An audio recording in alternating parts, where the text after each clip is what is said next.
Sorry about that, I gotta put it on silent. Here it is, my biggest ranking yet. 43 movies that I've watched this year that came out this year. 43 movies for me to rank. I've got them written down right here. I got them stacked so I know they're in the right order. So let's get this done.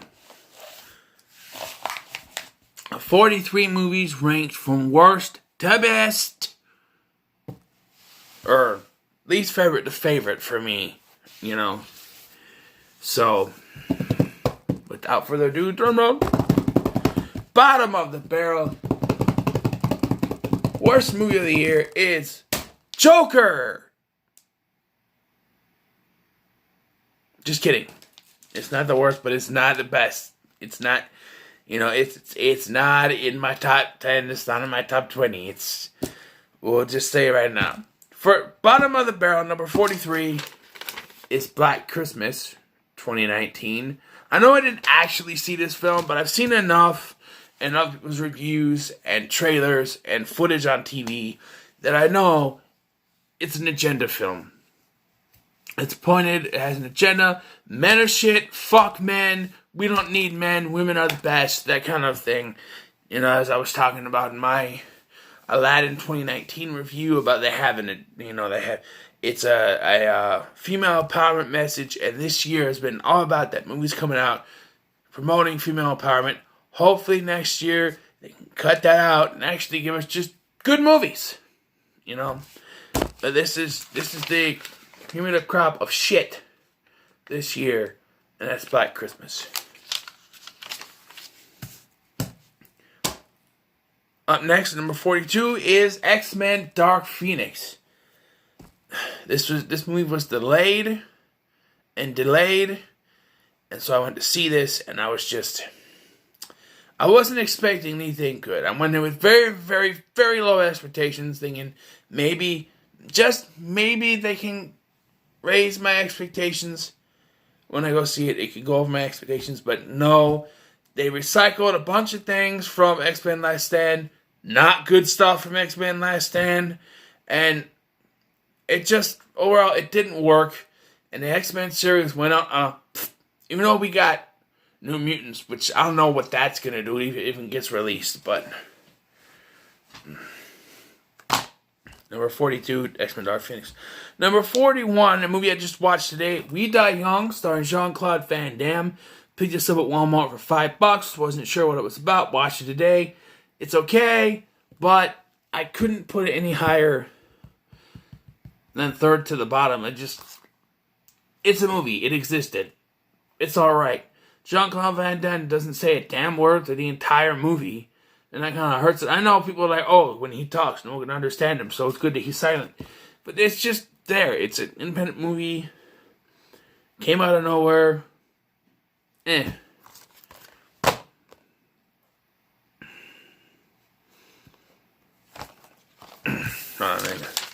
going to do it this way. Number 40 is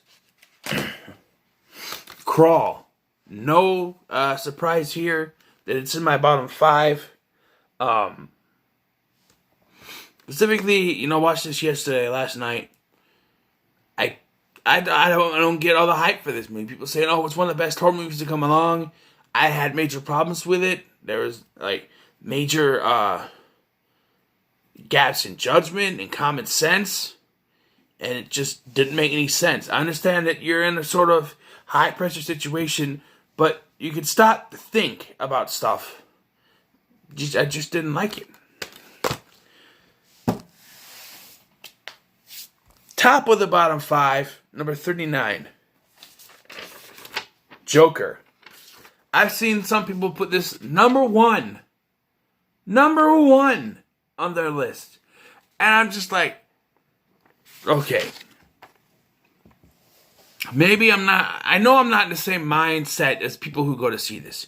But stupid me, I want to see a movie about the comic book character, the Joker, and his origin story, and the comic book character. Not some dude named Arthur Fleck who dressed up like a clown and has mental issues. That's not the Joker. For me, I wanted to see.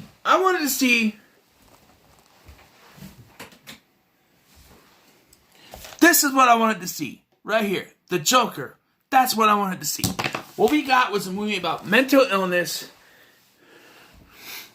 that's not what they should. That's not what they were promising. They were promising a movie about the Joker, and they gave us a movie about a guy with mental illness, and they inserted some characters like Gotham City and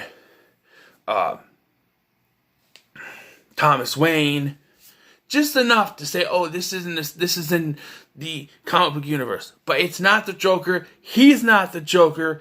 If anything, he's an inspiration for the Joker. I don't like the fact that Bruce Wayne's parents were killed by someone wearing a clown mask, because that's not how it fucking happened. They were killed by a man named Joe Chill. He wasn't wearing a fucking clown mask. I don't like the way they did anything in this movie. I wanted to see a movie about the comic book character, the Joker, and they did a movie about mental illness. They should have just called it Fleck, or Arthur, or I'm a stupid dumb fuck, or something like that. And the way they portrayed his mental illness was wrong too. The mental illness he has is a real mental illness, and I apologize for a stupid dumb fuck thing. It's my anger getting on. I apologize. I'm sorry. I mean that. I'm sorry. I didn't mean it. My anger got out of me. My anger got a hold of me. I'm sorry. Anyway, they portray this mental illness like all it does is make him laugh. That's not what the mental illness does. It makes you laugh and cry, and you can't control it. Here, they just make him laugh because it's supposed to be the Joker. I gotta move on from this. Number 39, The Joker. Arthur Fleck, the movie. I like to laugh. I have a laughing problem. I don't know what you call it, but it's not the Joker. Number 38, The Curse of La Llorona. A pretty meh entry into the Conjuring universe. It's there. It's okay. It's meh. Number 38. Number 37 is Bloodline. Now, these bottom movies aren't going to be the best. This one probably would have been lower on the list if it wouldn't have been for the spectacular birth scene they inserted. Spectacular birth scene that they inserted in there that got my attention. So this, gets a little more notoriety. Otherwise, it's your basic slasher film. Nothing amazing about it at all. It's decent. It's fine. Number 37. Number 36 is The Fanatic, and some people put this on their like the worst movie of the year. For me, I enjoy the schlockiness of it and the weirdness. The kind of weird acting in it, and I enjoyed Travolta's performance. So for me, it's not the worst. You've seen my bottom 5, but yeah, this is number 36. Fanatic. Number 35 is Haunt. Barely remember any of this, but I remember it was good, and it had some decent kills and stuff. And these characters were pretty good. And Damian Maffei, who portrays the devil, he's in Killer Flicks. I'm in Killer Flicks. I don't know him personally, but he did a good job with this. It's just not one of the best of the year, and I don't know, what else can I say?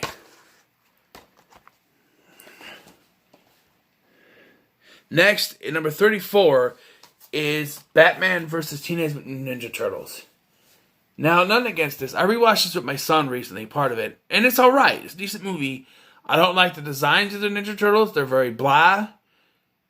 The designs of all the characters. And the story is kind of eh. It's why would they do that? Why would we do that? Turning the Batman villains into mutants, that's pretty cool, but at least you could have done is try to get, when this came out, I know, you could at least try to get the voices of the 2012 animated series to do this, like Greg Sipes and Sean Astin and Seth Green to do the voices for them. Not some not unknowns, but like people who weren't voicing the Turtles at around a point.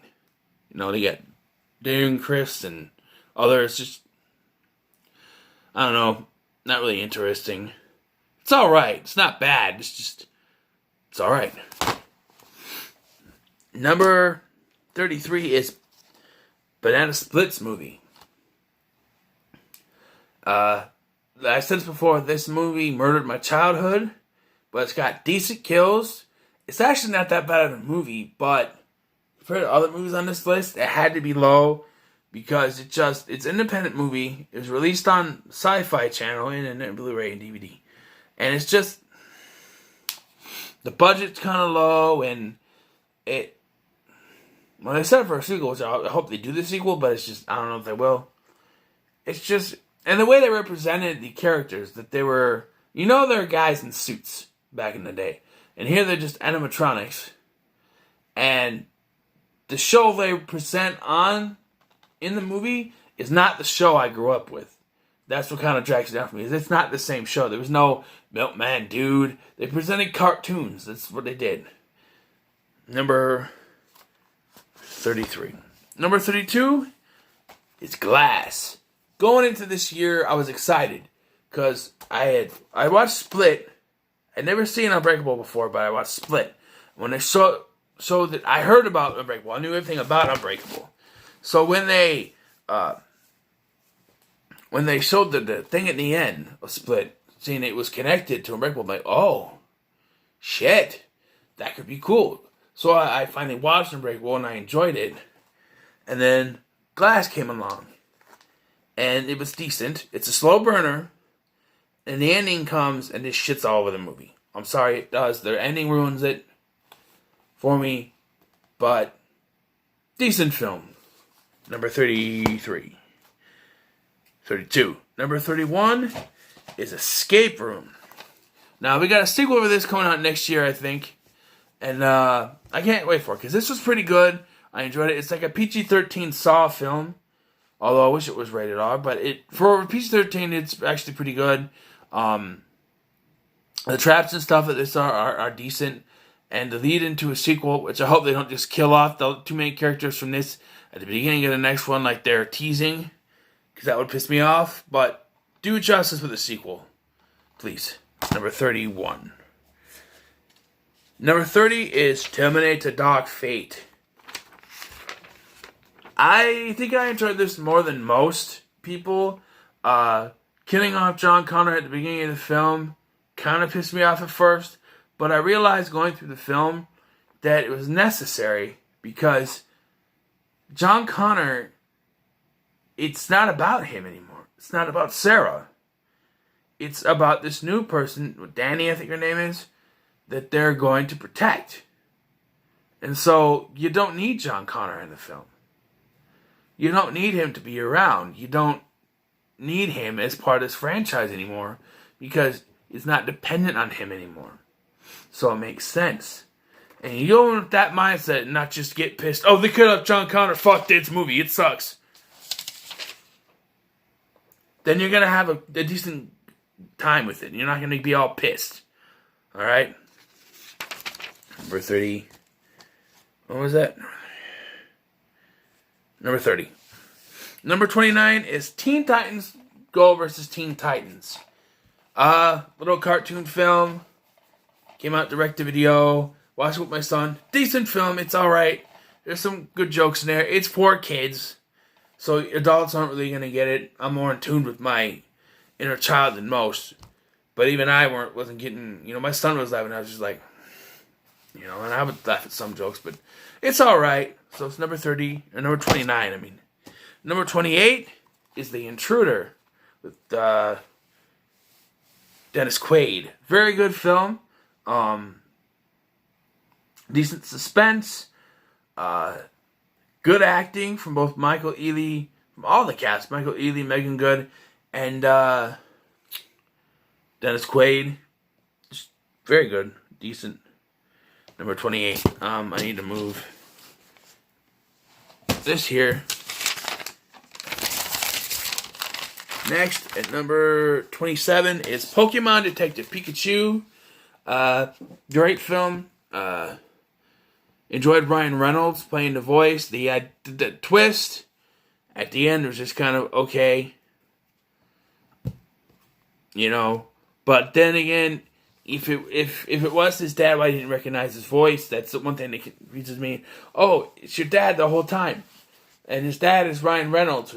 So he has the same voice? So why doesn't he recognize his dad's voice? I don't get it. It's just, I don't know.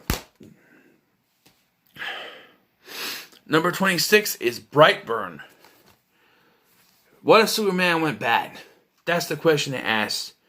And yeah, it's fucking messed up movie, and I actually absolutely enjoyed it. And I hope they do more. Like, villain superhero story, super villain hero. You know what I mean? Evil version of Batman or something. I don't know. Just very good. Number 26. Number 25 is Annabelle Comes Home.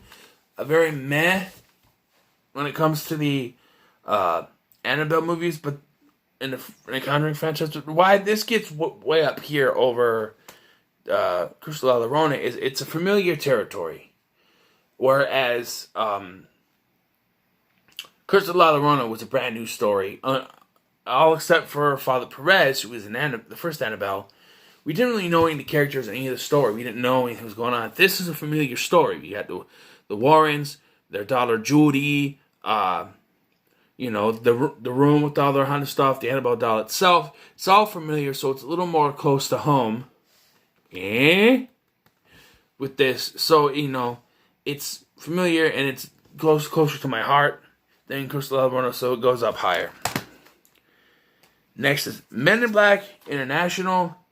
Listen, I heard a lot of passion with this movie, and with Will Smith, Tommy Lee Jones are not in it.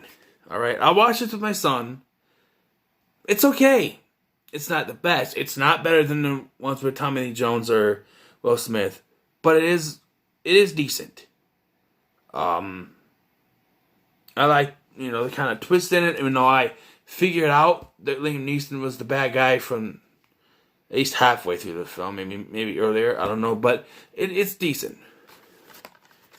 Number 23. Number 23 is Once Upon a Time in Hollywood. I have never been a big Tarantino fan. I love Pulp Fiction. That's the one movie I love of his.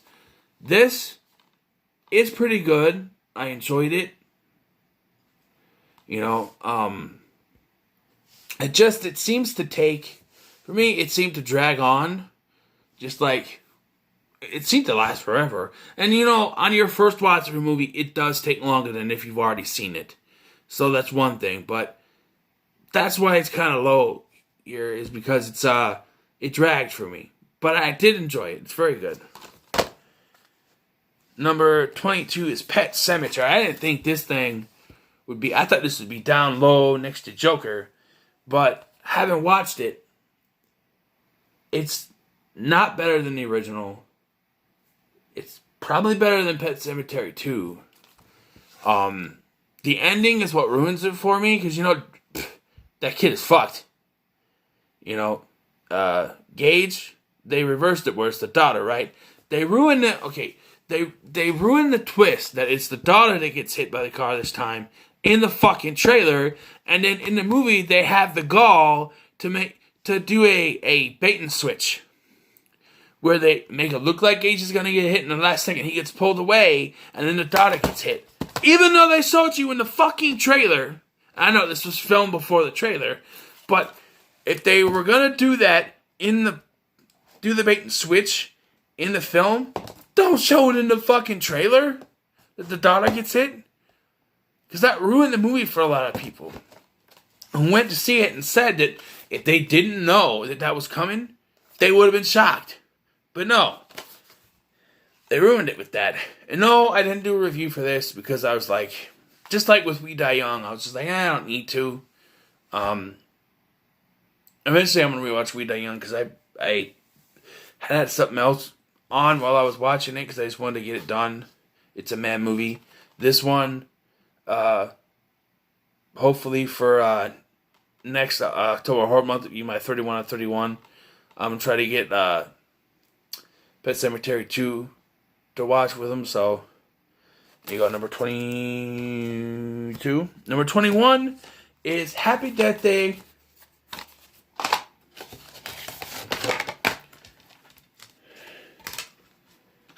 to You. Not as good as the first one.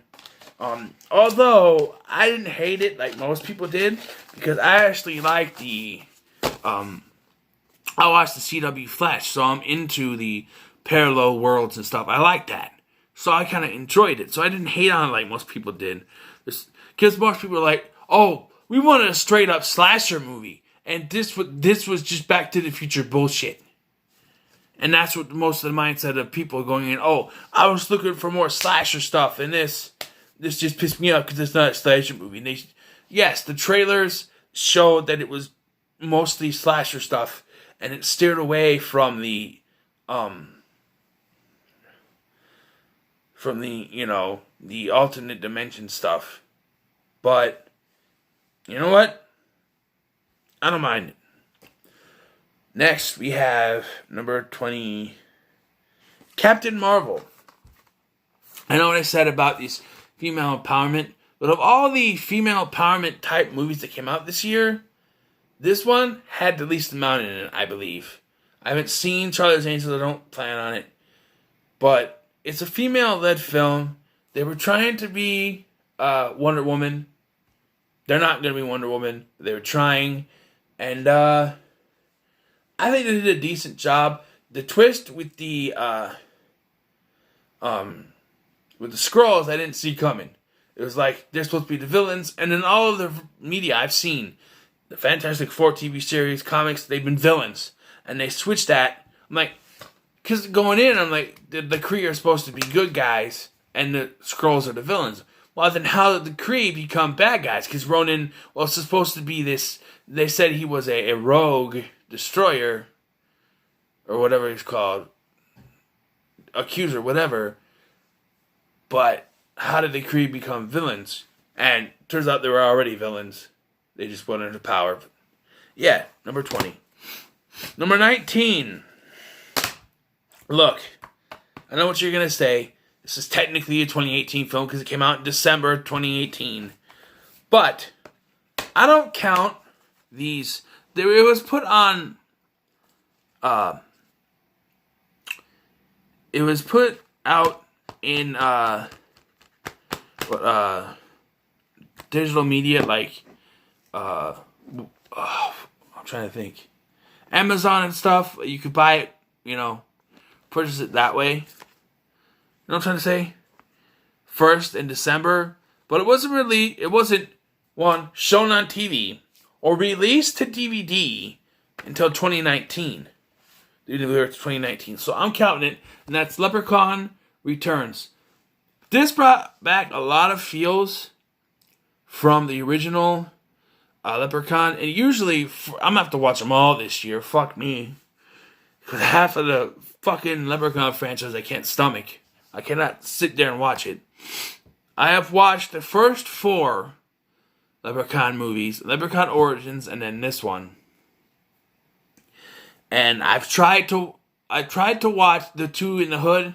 And I couldn't get through the first one. I just no, I can't watch this.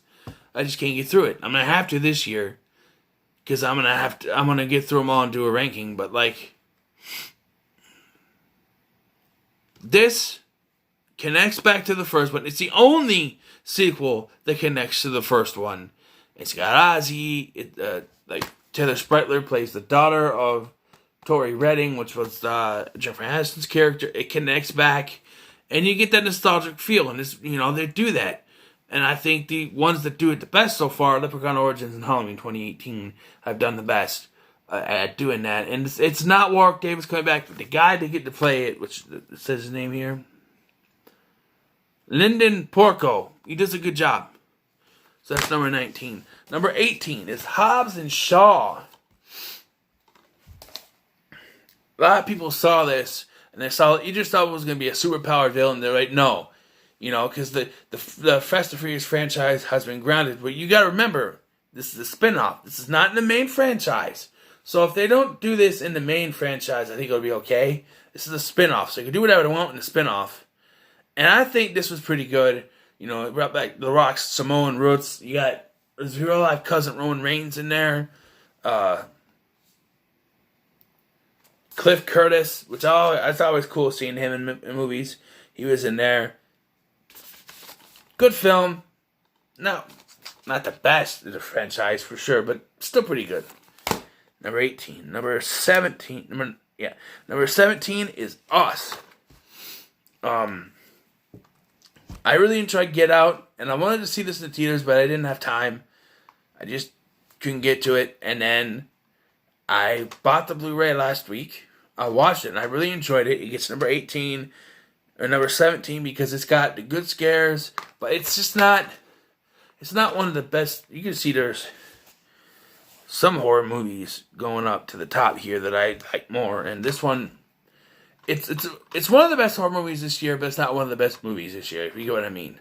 If this was a horror ranking, it'd probably be up there. But being as there's more than just horror in this, it's gonna be not lower. But it's pretty good. And the twist, if I didn't already know the twist going in, I would have been shocked. Just saying. Number 16 is Shazam! A heartwarming type of film with a little bit of horror added into it because the director, David F. Sandberg, directed Lights Out. And so, and Annabelle Creation, I think. But he does a good job with the superhero genre. And just, the kids, they act like kids. And then when he becomes Shazam, he still acts like a kid because he's a kid inside. And Zachary Levi does a good job with that. So that's number 16. Number 15 is John Wick Chapter 3, Parabellum. I really enjoyed this movie. The dogs and stuff, very good. The action-packed scenes. Can't wait for Chapter 4 that's supposedly coming out in 2021, which is supposedly the same day as... Look, they say that John Wick Chapter 4 and The Matrix 4 are coming out the same day. People are all buzzing about it. It's not going to happen. Keanu Reeves is not going to be able to work on both movies simultaneously. One of them is going to be pushed forward. It's going to be pushed back to a month later in the year.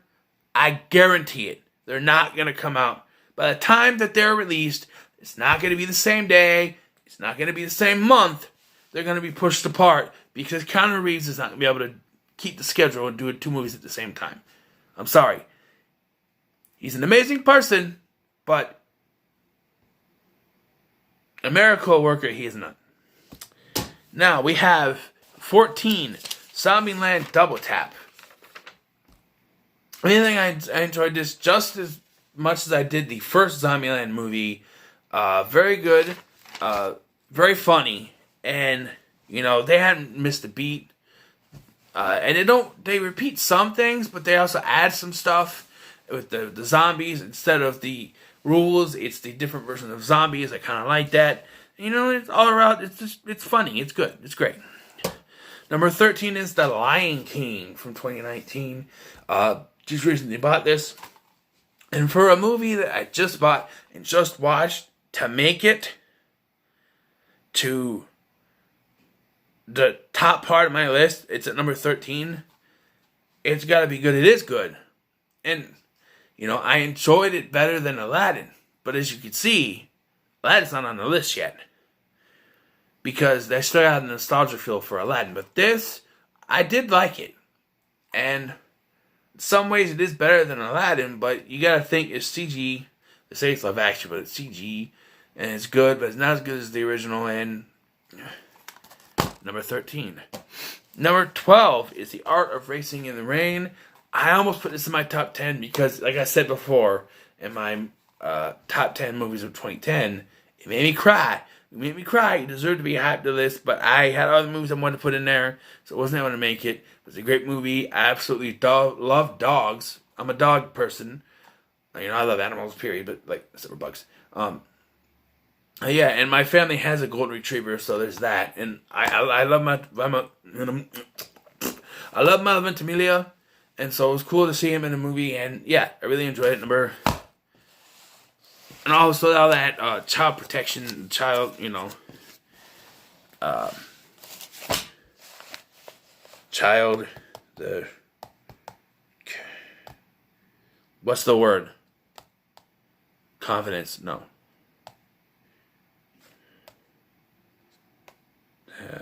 Custody battle. Didn't like that. Number 11 is Spider-Man Far From Home. I think it's the best of the two Spider-Man movies we have in the MCU. It just has the heart. It adds the drama of what happened with Avengers Endgame, and it works. It connects very well, and when they announced that Spider-Man was leaving the MCU, I was like, how are they going to do? But they're going to continue with the stories and stuff. I'm like, how can they do that? Because Tony Stark was such a big part of this version of Spider-Man, they can't possibly do it. But thank God they're going to do another Spider-Man movie with the MCU and one more afterwards. They reached a deal because they wouldn't have been able to go anywhere. They would have been stuck. And whatever they would have come up with would have pissed a lot of people off, I'm sure.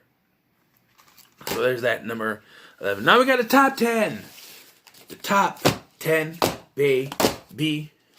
Number 10, which you're probably surprised, is the independent movie. And I didn't think it'd be here.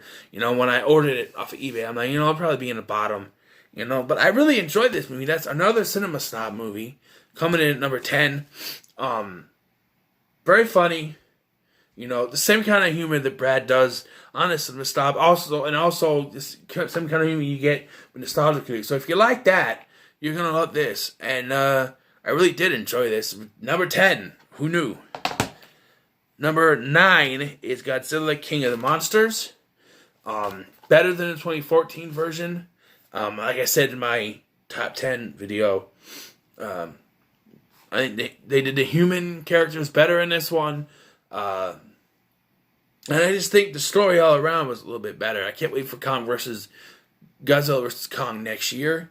It's going to be off the hook. Hope they do good. There we go. Number 9. Number 8, Aladdin. I already said my problems in the review. Go watch that. But the nostalgia factor gets it in the top 10. I did really enjoy this. It was the female empowerment stuff that threw it off for me. And the end where she becomes the Sultan, even though it's not supposed to happen. It's not even that Aladdin's supposed to be the Sultan, because he doesn't really become the Sultan. It's just, yeah. And they made a Genie completely human. So if they do a sequel, it won't make sense. Just saying. Number 8. Number 7, It Chapter 2. I really enjoyed the first one. Going into this, you watch my review. I was floored by this. I was really excited. I absolutely love this film. I've watched it again back to back with the first one, and it does still hold up for me. I don't get the hate for this. Yes, bringing back the spider was a horrible idea. I get that, but I don't think it was. And people were mocking the CGI again. And like I said before in my another video, there's gonna be CGI. All right, you're gonna have to deal with it, or don't watch movies. We're in the age where CGI is gonna be used, so deal with it. And you know, for what they used, it was all right. Number 7. Number 6 is Toy Story 4. Was it necessary? No. Was it good? Yeah. Forky, my son's obsessed with Forky, and he has a Duck and Bunny too, and Buzz and Woody and stuff like that. But and Duke Kaboom, I thought it was good. In the same spirit of the other 3. For me, it's not as good as the third one because that one made me cry, and I cried at this one too, but not like I cried for 3 because. For this, I cried because it's the end of Woody and Buzz's friendship. They have to go separate ways. In number 3, I cried because it was the end of Woody and Andy's friendship, and they've been together throughout the film series. And that was the major connection. And yes, Buzz and Woody have been together about the franchise too. But a boy and his toy have a bigger connection than 2 toy best friends. I'm sorry. And here we go. Number 6. Number 5. Hide and seek. Ready or not? I just rewatched this today, and I think it would have been lower if I had not rewatched it. But rewatched it today, it boosted up to number 5 because I really enjoy it. The comedy, the horror, all together, very good.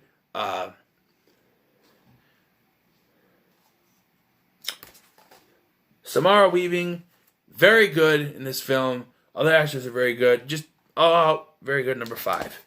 Number 4 is Star Wars: The Rise of Skywalker.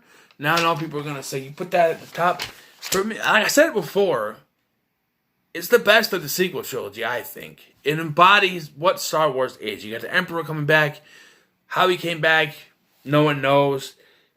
You could say it's retconning, whatever. There's a lot of things that J.J. Abrams had to fix after Rian Johnson fucked it up.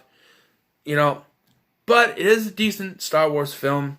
And I couldn't have a Star Wars film out of the top 5. It belongs here. It's great. Just deal with it. Number 4. Number 3, people are going to be surprised to see this here. Because people might put it number 1. But it's Avengers Endgame. And the reason is that, while I like this, the first time I watched it, I cried. Then I went a couple weeks later and watched it again. I didn't cry. And then I bought the Blu-ray and I cried. And I've cried every time I watch it because I spread it out. I think I overexhausted myself on this thing. Because I watched it in the theater. Then 2 weeks later I went to see it again. And then I bought it and I watched it then. Then I watched it with my son. And I think I overexhausted myself. And I think it's a good film. But it's not my favorite anymore. Beginning of this, when this came out, it'd be number 1. Boom, right there. But other stuff has happened. And I just, you know, it's not number 1 anymore. I do really love this movie. I enjoy it. It's number 3. Number 2, and you guys might be like, what? Why is it number 2? I watched this movie in the theater, and I thought it was good. And I was like, okay, it's okay. Rewatching it after I got the Blu-ray, 4K, whatever, I really enjoyed it then. And that's Scary Stories to Tell in the Dark. For a PG-13 horror movie, I think this is the best PG-13 horror movie I've seen within the last 5 years. That come out within the last 5 years. And yeah, it's really good. There's not deaths per se, but how they handle it without bloodshed is very good. And yeah, just the story and the characters, all very good. And the actors are great. Number 2. Number 1, if you know me, then you knew what number 1 was going to be going into this. And that's the Child's Play remake. I know. There are people who say, oh, it's not Charles Lee Ray, so automatically it fucking sucks. No, go fuck yourself. Have an open mind. That's a lot of things I see online is people that don't have an open mind and say because it's not just like the original, it sucks. Why you gotta be that way? Have an open mind on things. That's what I did. I went into this thinking it was gonna suck. But I kept an open mind. And when I sat there and watched it, the kills, the way that Mark Hamill portrayed the character, the connection between him and Andy that wasn't in the originals because it was a serial killer just trying to use Andy, it all connected together. And when Andy was forced to kill Chucky, you are my buddy, he saw it in his eyes. He couldn't do it, but he had to do it. They had that connection.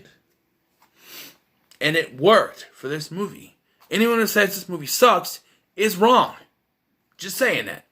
Number 1, Child's Play. So what are your thoughts on my ranking for 2019 movies? Let me know in the comments below. Like, share, and subscribe. Happy New Year. I got one more review I got to do for tomorrow. Yeah, I think I'm done for the day. This is 3 videos in one day. I haven't done that in a while. And they're not review. One's a review. The other 2 were rankings, basically. But yeah, like, share, and subscribe. I'll see you.